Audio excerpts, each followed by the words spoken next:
Hello and welcome to another edition of UFO Video Addicts. Let me give you a quick preview of what I got coming up in this video. The first is another one of these UFOs that was filmed from a plane. I'm not too sure where this is. I don't even understand this language here. Let's see. Also have this one here of a strange light over some strange town in Iceland. This was just recently uploaded. And then I got a couple from Reddit here. This is a UFO that was taken over Ontario, Canada. And then I got this one here of a UFO taken over Australia. And these are also recent uploads. And then let's see. And then this one was about a case from 1986 in Brazil. They called it the official UFO night. On a night in May 1986, 21 UFOs invaded Brazil's airspace and forever changed the country's relationship with extraterrestrial events. We'll take a look at that. Also have this, and this is supposed to be on a TikTok page, but yeah, this is from 6 years ago. Again, written in some language that I don't understand, but supposedly shows, you know, a dead alien. Not too sure about that though. But, link will be in the description so you can check it out yourself. And then this one here is a comparison video of something that happened several years ago. This guy was riding down this path. I think this was in Indonesia. And anyways, you can kind of see this monkey-like creature, hopping in front of him, but, he quickly goes past it. When he turns around, it's gone. But someone else had another sighting. Was caught on some security cam of something that looks kind of similar. Take a look at that, and then let's see. Oh yeah, this one here is from this Danny Jones clips. He's interviewing these guys, Russ and Kyle, brothers of the serpent, who explore ancient mythology and ancient technology. Well, one of the guys, talks about basically the same things that I've been saying. How, there's most likely these beings that have always been here. They live in the oceans and deep earth caverns, but they're going to talk about that in here. So, this idea that, that we aren't alone on this planet is definitely getting a lot more traction. More and more people are open to the idea and actually talking about it on the internet. And then last, I got this article here. Pentagon report warns America at risk, unprepared for alien invasion. That I don't think that there's ever going to be an invasion, because like I said, they've been here this whole time. I just think more and more people are going to come to that realization. But anyways, let's see. Oh yeah, if you appreciate the time and effort that I put into bringing this information to you, please give this video a thumbs up. Please share this video, and more importantly, please subscribe. It helps me out with the algorithms. But anyways, let's go to this first video here.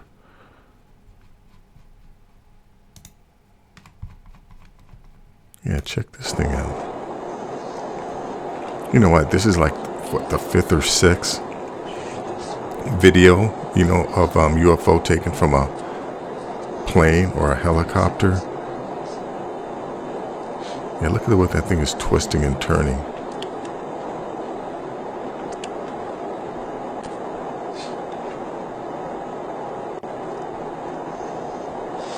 And look and watch it, it just takes off.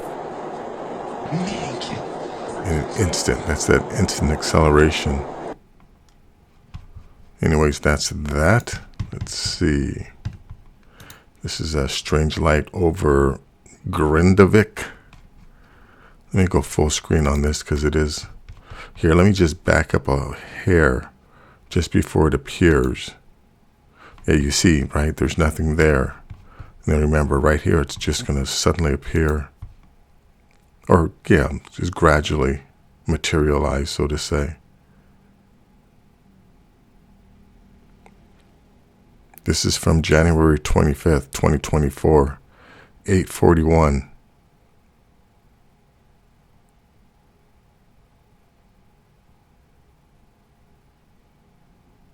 I wonder if there's mountains back here. You know, yeah, if there are mountains back here, could this be a car or something? You know what I mean?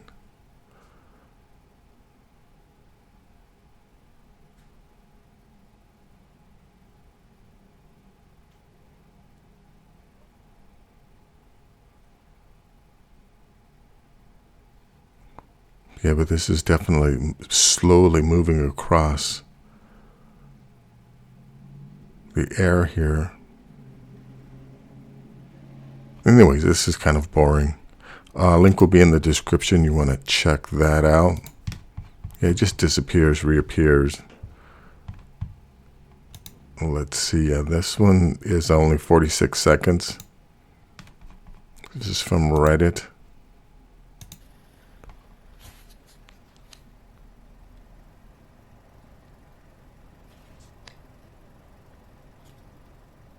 It's just hovering in place.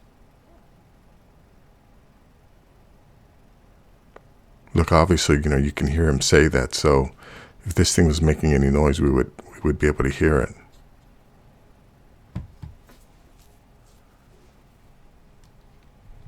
What is that? Look at the lights all around it.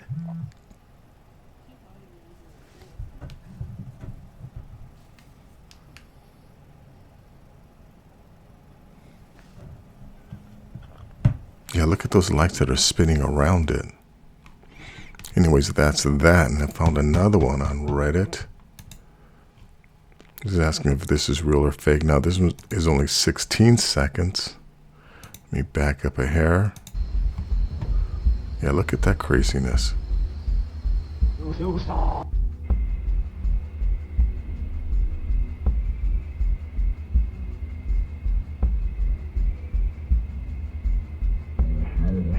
It takes off. Yeah, that was short and sweet. Interesting. Let's see. Let's go to this one here. Okay, yeah, now this one I'm not going to be able to play the whole thing. But I just wanted to point out one thing, right? This is, it says official UFO night, the mysteries of the Brazilian UFO case. On a night in May 1986, 21 UFOs invaded Brazil's airspace and forever changed the country's relationship with extraterrestrial events. Now remember, I don't think they're extraterrestrial, right? If, you know, this isn't the first time Brazil has had encounters with these crafts. So, you know, like I've said, they're not traveling from all these faraway planets or galaxies. It says, let's see, May 19th, 1986, 7:30 p.m., unknown flying objects were observed near Professor Urbano Ernesto Stump's International Airport in São José dos Campos, in the interior of Sao Paulo. It was just beginning of the sequence of events that became known as the official night of the UFOs, one of the most spectacular UFO occurrences ever recorded worldwide and the most important in the history of Brazil. Okay, and now, yeah, I want to point out, you know, one thing that this guy says here. Every time that a UFO is detected, right? Every time. Which means, yeah, that, you know, this isn't the one-off. This is something that they're seeing over and over again, and, you know, they're detecting it and recording it and keeping track of it. Now, remember, this is from 1986. So, you know, this notion that, you know, they're still studying it is ridiculous. They've known about these things. Because you don't think that if this happened in Brazil, right, that the U.S. government wasn't aware of it in 1986? There's 21 UFOs according to the military. Let me turn this down. During Sunday night and Monday dawn, every time that a UFO is detected, obviously there is a very efficient process.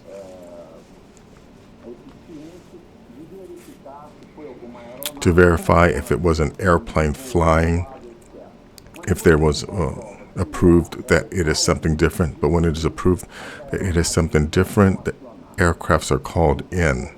What happened is that the radars detected many unidentified flying objects at the area of São José dos Campos, Rio de Janeiro. The discovery of the UFOs in the skies of Brazil until they disappeared over the sea happened this way, told minute by minute. At 8:50 p.m. on Monday, a brilliant point is found by the Raul Jose dos Campos air traffic control tower. The tower asked Commander Alcier, who traveled with Colonel Osiris Silva Petrobras, to take a visual survey of the UFOs. 9:10 p.m. Brilliant signs are seen by Commander something. 9:14, Sao Paulo radar control receives unknown signals. Sao Paulo radar control informs the air traffic control in Brasilia. Brasilia confirms signals in the radar. 9:20 p.m. 10:23 p.m. The first F-5 jet leaves the Santa Cruz Air Base. 8:45 p.m. Indianapolis radar detect signals.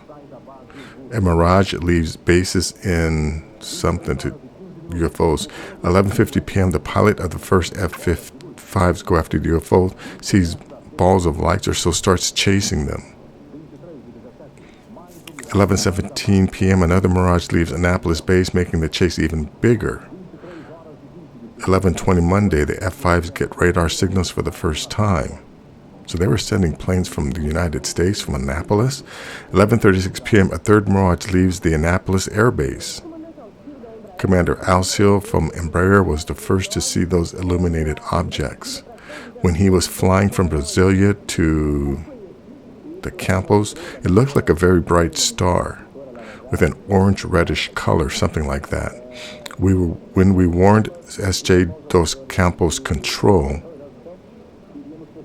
that we were going to go after that object, that light, at that exact moment, the light disappeared as if it had turned. Do you have any idea of the speed of this object given the circumstances?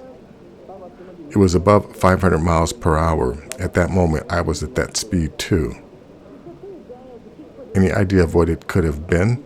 Unfortunately, no, just a point of light, because that was our objective, to get closer and identify it. We could neither get close nor identify it. Captain, if it was said that a pursuit happened, the UFO pursued your plane, how was it? Well, when I was heading to the search site, I was receiving data from the radar that those were 6 to 8 illuminated objects ahead at approximately 18 miles. And it wasn't really illuminated and I couldn't see anything, and control informed me that I was getting closer and that distance was shorter. Were you afraid? No, not afraid. I was extremely curious. There was this feeling, but I couldn't really see anything. Okay, let me just stop everything. Yeah, so anyways, they go on and describe this thing. I think there's actually footage. Oh yeah, so here's actual footage of these things. Again, it's not the best, you know, this is from 1986. But anyways, that's that. Let's go on to this next video here. Yeah, 51 seconds of a supposed alien. Who knows? I have no idea if this is real or not.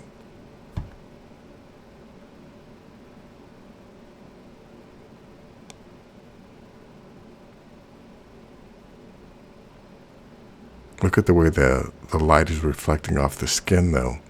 I mean, to me, that looks realistic.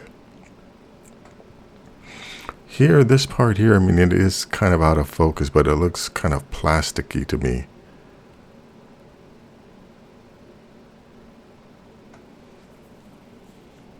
Look, it doesn't look organic, you know, when you look at the throat. Looks like it's plastic. Anyways, that's that. Let's go to this one here. Okay, yeah, so now, like I said, with this video here, they're comparing these creatures. This guy came across this. Let me just back this up a little. When you see this, you know, this thing suddenly come into frame. Let's see. Okay, now, yeah, this is going to be real quick.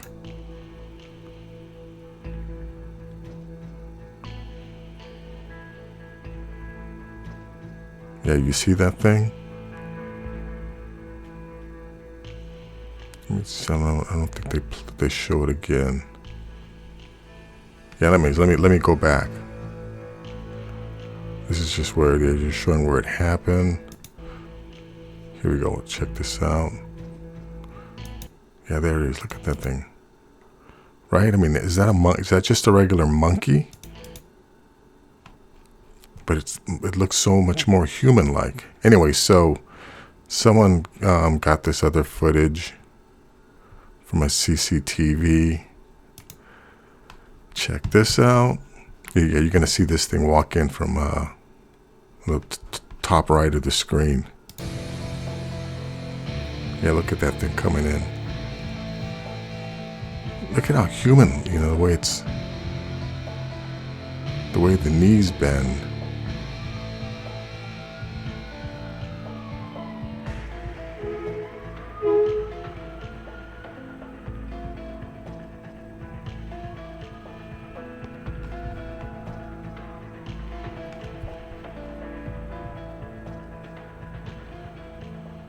No, I think they're different creatures. If it's real, I think they're different creatures.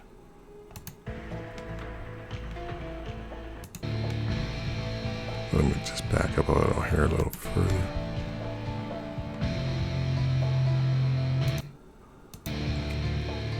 I think similar body characteristics, but I think they're two different creatures. Anyways, let's see. Let's go to this one here. Okay, yeah, now like I said, this is from Danny Jones Clips. And it said this these two brothers, I guess, Russ and Kyle, talking about, what they think the phenomenon is, what's happening on the planet. Anyways, it's basically, what I've been saying, the conclusions that I've come to or that I agree with. Remember, this is not me saying these things about, not being alone on the planet. These are other people, people like Hal Prudhoff, Jim Semivan, Gary Nolan, Robert Bigelow, and a bunch of other people who are now coming out publicly and stating that, yeah, we aren't alone, and these aren't all visitors. UFOs are trying to stay. They're completely not trying, out. They're trying to stay away from us. They're just trying to observe us, Yeah. right? This is the zoo hypothesis, right? Yeah. I don't know. Why do they keep starting cults? You don't even need the time travel, Right? though, really. You just have this continuous civilization passing down knowledge, and they've been doing this for who knows how long. And if they were living underground, turning into the Greys or whatever, they could still be flying around in crazy UFOs, but they're not necessarily time traveling. All I'm saying, you could remove the time travel aspect from that and still have it work. Right. Yeah, remember, I'm not a big believer in that time. This idea that humans from the future are coming back to try and warn us. I don't agree with that at all. They're just involved in things that are going on today, but they're not widely known. Yeah. No, yeah, you could. And they've maintained their technology for who knows how long. Well, I mean, I do think that something that, I think of this, like sort of like the third party hypothesis, that something has been sort of injecting information or very slightly interfering with human development for a long time. Like paleo contact. I don't know if it's aliens or if it's a future version of ourselves or if it's something even stranger. I don't know. It could just be a parallel track of human development that went underground or underwater a long time ago, and they're just us, but they treat us like uncontacted tribes. Right. Like a breakaway civilization, but we're talking about they broke away 20,000 years ago, and they just don't want to have anything to do with us, except then they see we start blowing up nukes, and they're like, whoa. Right. This is our planet, too. And then they start showing up, and they're like, yeah, we're from, I don't know, Venus, whatever. Stop blowing up nukes. They don't want us to know that they actually live here. And then you get this idea of like how often in ancient texts when they're writing about visions or religious experiences, is it really an encounter with this third party, Yeah. and maybe some of it is like I don't know, Project Bluebeam style, where they're just making a projection. And here's the angel, and it's covered in light, and it descends from the sky. It isn't, a person, it's a hologram or something. What is Project Bluebeam? The Project Bluebeam idea is that somebody would have the technology to sort of make a lot of people believe that an alien event had happened, or the second coming of Jesus, or whatever. It's like a mass psyop.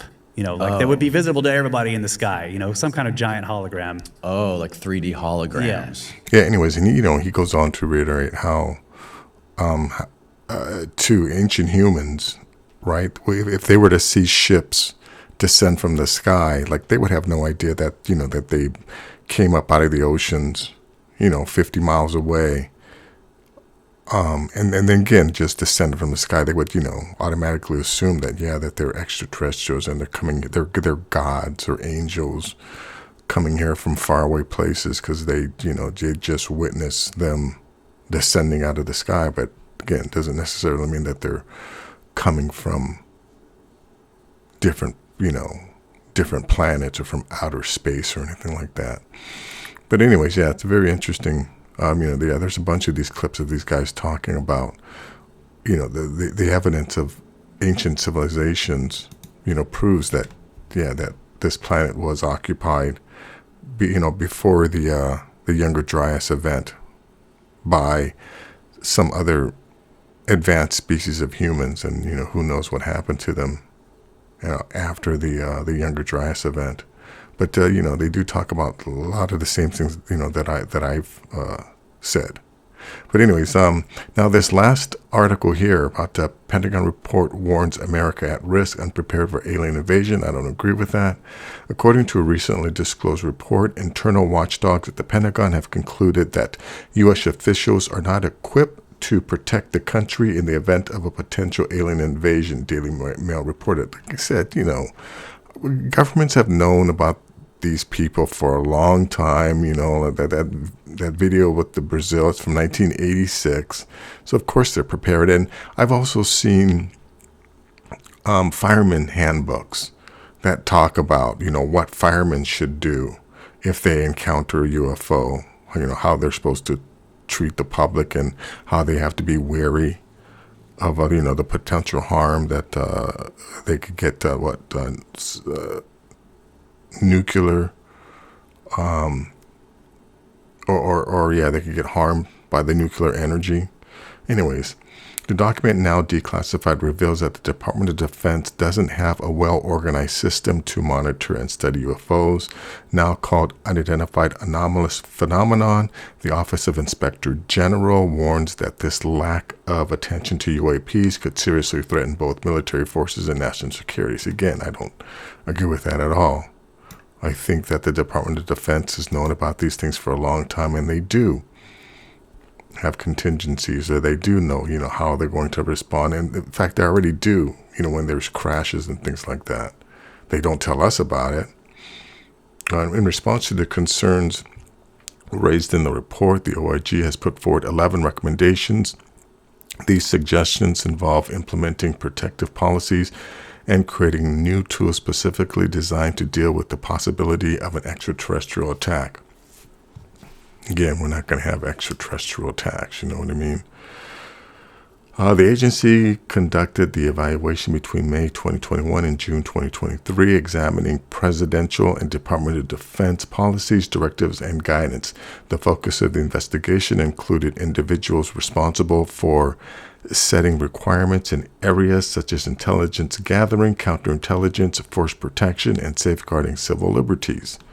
No, they'll use that to take away our civil liberties. A fake alien invasion. However, military pilots have continued to report UAP incidents despite the sporadic efforts of the DoD to identify, report, and analyze the events. It reads, the 2023 report compiled assessments to determine if the Pentagon, military branches, defense agencies, and counterintelligence organizations carried out specific actions to detect, report, collect, analyze, and identify UAP. The DoD has not issued a comprehensive UAP response plan that identifies roles, responsibilities, requirements, and coordination procedures for detecting, reporting, collecting, analyzing, and identifying UAP incidents. OIG concluded, yes, he's wrong. Like I said, there's firemen have handbooks on what they're supposed to do. So, of course, they've figured out, identified and have plans in place already. Incomplete reporting. DOD's missing mandate for key observations. Certain unexplained observations have been reported to the Arrow, but the review highlighted that the DOD doesn't mandate military services to submit such reports. DOD components have largely excluded geographic combatant commands, which are responsible for detecting, deterring, and preventing threats and attacks against the United States and its territories, possessions, and bases in their respective areas of responsibility. In developing UAP policies and procedures, OIG determined in the 16-page document. To tackle the concern highlighted in the report, the DoD OIG stated that they have put forth 11 recommendations to the Undersecretary of Defense for Intelligence and Security.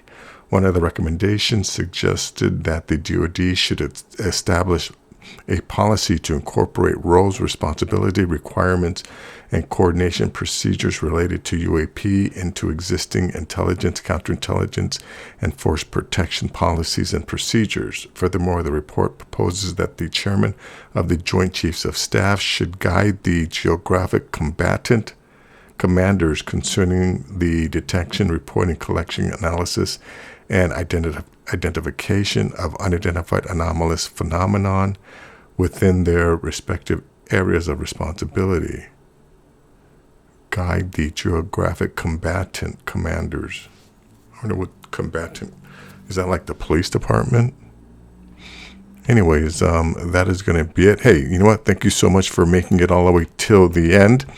If you appreciate the time and effort that I put into bringing this information to you, please give this video a thumbs up. Please share this video. And more importantly, please subscribe. I'll have more things like this. Until next time, take care.